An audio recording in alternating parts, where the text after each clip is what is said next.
ایک ماں اپنے بچے کی تکلیف کو نہیں دیکھ سکتی. ماں کی سچویشن یہ ہے کہ بیٹا روتا ہے تو ماں کی نیند اڑ جاتی ہے, بیٹا تڑپتا ہے تو ماں کی نیند اڑ جاتی ہے, بیٹا دودھ نہیں پیتا تو ماں کی نیند اڑ جاتی ہے. اللہ اکبر.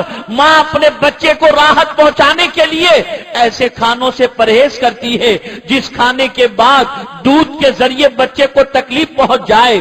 ماں ہے جس کی ممتا کی پوزیشن ایسی ہے کہ بچے کے سر میں درد بھی گوارا نہیں کرتی, بچے کی تکلیف کو گوارا نہیں کرتی. آپ مجھے بتاؤ اے رسول اعظم صلی اللہ علیہ وسلم کے دیوانوں, مجھے ایک ماں کا واقعہ یاد آ رہا ہے.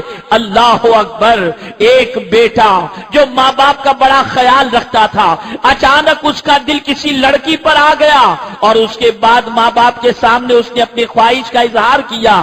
ماں باپ نے اجازت دی, لڑکی سے شادی ہو گئی. بیاہ کے جب لڑکی گھر آتی ہے تو اس کے ماں باپ کی خدمت بھی کرتی ہے اور شوہر کی بھی خدمت کرتی ہے. چند دنوں کے گزر جانے کے بعد جب بیوی نے محسوس کیا کہ میرا شوہر میرے غلام کی حیثیت سے بن چکا ہے, جو میں کہتی ہوں وہی کرتا ہے, تو اپنے شوہر سے کہتی ہے میرے سرتاج ذرا مجھے بتاؤ تم مجھے کتنا چاہتے ہو. اس شخص نے جواب میں کہا میں تمہیں اپنی جان سے زیادہ چاہتا ہوں, بے پناہ چاہتا ہوں. تم کہو وہ چیز تمہارے لیے کرنے کو تیار ہوں, بڑے سے بڑی قربانی دینے کو تیار ہوں. اللہ اکبر. بیوی نے جب یہ سوچا تو پہلا جملہ اپنے شوہر سے یہ کہتی ہے اگر واقعی تم سچی محبت کرتے ہو تو گھر علیحدہ لے لو تاکہ ہم دونوں آرام کی زندگی گزار سکیں. میں یہ نہیں کہتی کہ تم اپنے ماں باپ کی خدمت نہ کرنا, جو کماؤ گے اس میں سے ماں باپ کو بھی پیش کرتے رہنا, ان کی دیکھ بھال بھی کرتے رہنا. اللہ اکبر. شوہر کے ذہن میں بیوی کی محبت کا غلبہ تھا, اس نے بیوی کی بات مان لی, ماں باپ کے سامنے اپنی آرزو کو پیش کیا اور کرنے کے بعد علیحدگی اختیار کر لی. روزانہ صبح ماں سے ملنے آتا, باپ سے ملنے آتا. دن گزرتے گئے, بچے بڑے ہونے شروع ہو گئے تو اب کیفیت یہ ہے کہ کبھی ہفتے میں آ جاتا, کبھی کچھ دنوں کے بعد آ جاتا. یہی حال بڑھتا رہا, ڈسٹینس بڑھتا رہا. ماں باپ اپنی زندگی گزار رہے ہیں, بیٹا بیوی کے ساتھ اپنی زندگی کاٹ رہا ہے.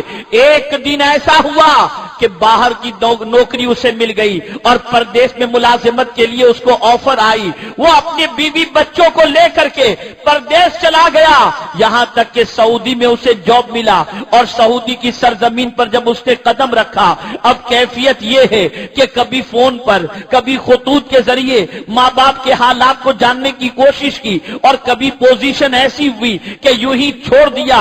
اطلاع آئی تو کیا اور نہ آئی تو کیا, کبھی رقم بھیج دیتا, کبھی لاپرواہی کا شکار ہوتا. اب مہینوں گزرتے گئے, سال گزرتے گئے, یہاں تک کہ اب خبر کے سلسلے میں, اطلاعات کے سلسلے میں ماں باپ کے حوالے سے بے خبری کی زندگی ہونے لگی. کچھ عرصے کے بعد باپ کا انتقال ہو جاتا ہے اور ماں کی زندگی تنہائی میں کٹتی نظر آتی ہے. اللہ اکبر.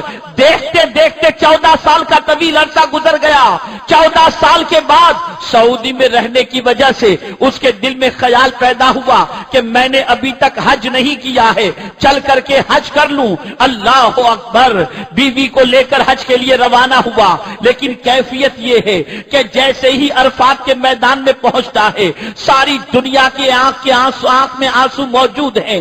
ہر حاجی رو رہا ہے, عرفات کے میدان میں آنکھوں سے آنسو بہ رہے ہیں, لیکن اس نوجوان کی کیفیت یہ ہے کہ اس کی آنکھ سے ایک بھی آنسو نہیں نکلتا. وہ پریشان ہے کہ میرا دل کیا اتنا سخت ہو گیا کہ عرفات کے میدان میں بھی آنکھ سے آنسو نہیں بہ رہے. اس محفل کے اندر, اس جگہ کے اوپر ایک اللہ کے برگزیدہ بندے موجود تھے. وہ شخص گیا اور جانے کے بعد عرفات کے میدان میں اس بزرگ سے کہتا ہے حضور میں جاننا چاہتا ہوں کہ سب رو رہے ہیں, سب کی آنکھوں میں آنسو ہیں, احساس ندامت ہے, لیکن پتہ نہیں میری آنکھوں میں عرفات کے میدان میں بھی آنسو کیوں نہیں آ رہے. وہ بزرگ تھے, جہاں دیدہ تھے, بصارت کے ساتھ بصیرت بھی رکھتے تھے. ارشاد فرماتے ہیں لگتا ہے تم نے کسی کا دل دکھایا ہے, اس کی وجہ سے تمہاری آنکھ میں آنسو نہیں آ رہے. بس تڑپ گیا کہا ہاں میں نے ایک کا حق نہیں دو کا حق مارا ہے، میں اپنی ماں سے بے خبر ہوں، اپنے باپ کے بارے میں بے خبر رہا، میں نے یہ حق مارا ہے، اس کی وجہ سے شاید میرا دل سخت ہو گیا۔ اب وہ بزرگ فرماتے ہیں اگر تو چاہتا ہے کہ تیرا دل موم ہو جائے، اللہ تجھے معاف فرما دے، تو پہلی فرصت میں جا کر کے ماں کے قدموں سے لپٹ جا، اسے راضی رکھنے کی کوشش کر۔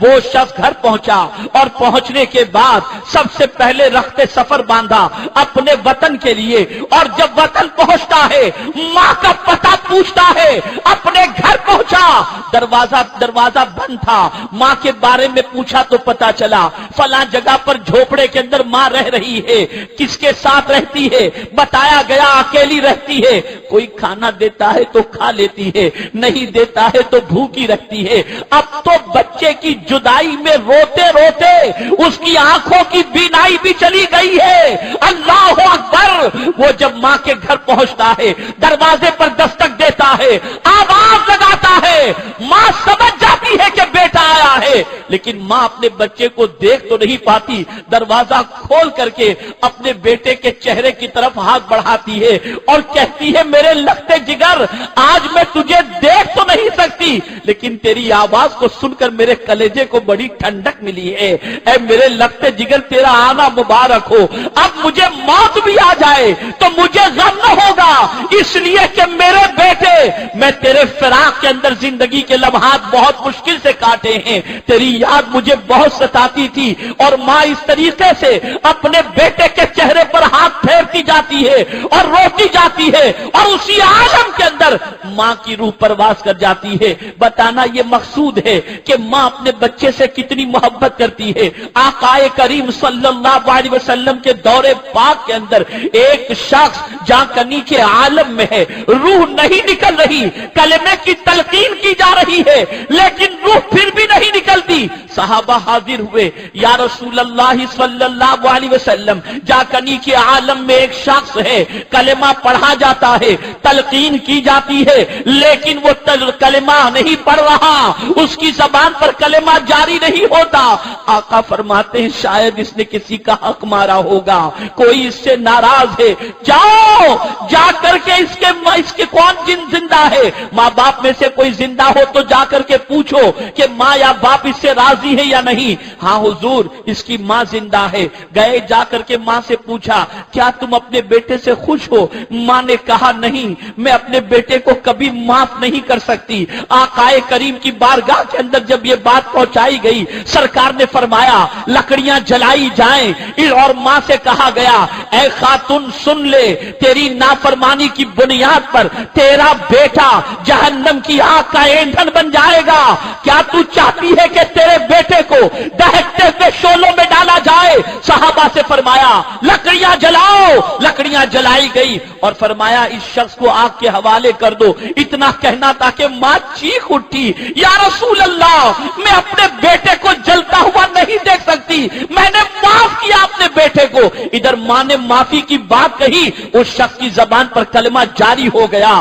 آپ اندازہ لگاؤ، یہ ہے ماں کی محبت، یہ ہے باپ کی محبت۔ آپ اندازہ لگائیں، ایک ماں اپنے بیٹے سے بے پناہ محبت کرتی ہے، ایک باپ اپنے بچے سے بے پناہ محبت کرتا ہے۔ ماں اپنے بیٹے کی تکلیف نہیں دیکھ سکتی، باپ اپنے بچے کی تکلیف نہیں دیکھ سکتا، لیکن میں قرآن کا مطالعہ کرتا ہوں تو عقل دنگ رہ جاتی ہے کہ جس ذات کے بارے میں قرآن کہہ رہا ہے کہ امت کا مشقت میں پڑنا سب سے گرا ہے، جس کے اوپر سب سے گرا ہے، وہ کون ہے؟ وہ مکین گنبد خضرا ہیں۔ ایک ماں جتنا اپنے بچے کی تکلیف سے بے چین نہیں ہوتی، اس سے کئی گنا زیادہ حضور اپنی امت کی تکلیف سے بے چین ہو جایا کرتے ہیں، اپنی امت کو پریشان دیکھ کر بے چین ہو جایا کرتے ہیں، اپنی امت کو غم میں دیکھ کر بے چین ہو جایا کرتے ہیں۔